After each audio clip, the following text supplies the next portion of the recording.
বাঘপৰৰ বৰদলনিত পথ দুৰ্ঘটনা তীব্ৰবেগী বাইকৰ খুন্দাত নিহত পথচাৰী AS15J8092 নম্বৰৰ দ্ৰুতবেগী বাইকৰ খুন্দাত প্ৰথমে গুৰুতৰভাৱে আহত হয় বিবেক ঘোষ তাৰ পাছতে উন্নত চিকিৎসাৰ বাবে গুৱাহাটীলৈ নিয়াৰ পথতে মৃত্যু হয় বিবেকৰ ইপিনে নিশা মহানগৰীত খুৰামত্ত চালকৰ অটপালি উলুবাৰীত ইনোভা আৰু টেম্পৰ সংঘৰ্ষ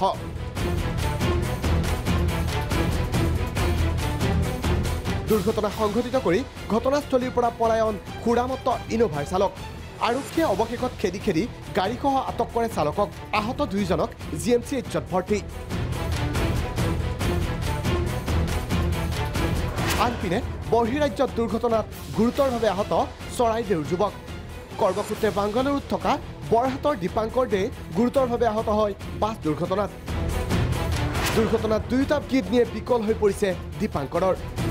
বৰ্তমান বাংগালুৰুৰ এখন চিকিৎসালয়ত চিকিৎসাধীন হৈ আছে যুৱকজন কিন্তু পৰিতাপৰ বিষয় যে উন্নত চিকিৎসাৰ বাবে ধনৰ অভাৱ পৰিয়ালৰ পুত্ৰৰ জীৱন ৰক্ষাৰ হকে এতিয়া ৰাইজৰ সহায় বিচাৰিছে পৰিয়ালে দুৰ্গা পূজাৰ সময়ত মানে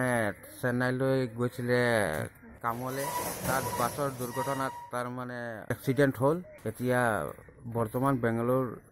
হস্পিটেলত পৰি আছে প্ৰায় 3 লাখ টকামান ডক্টৰে পৰামৰ্শ দিছে অপাৰেশ্যনৰ কাৰণে এতিয়া আমাৰ হাতততো কোনো এনেকুৱা সামৰ্থ্য নাই আমি কেনেকৈ কি কৰিম নকৰিম মাকৰো অৱস্থা ভাল নহয়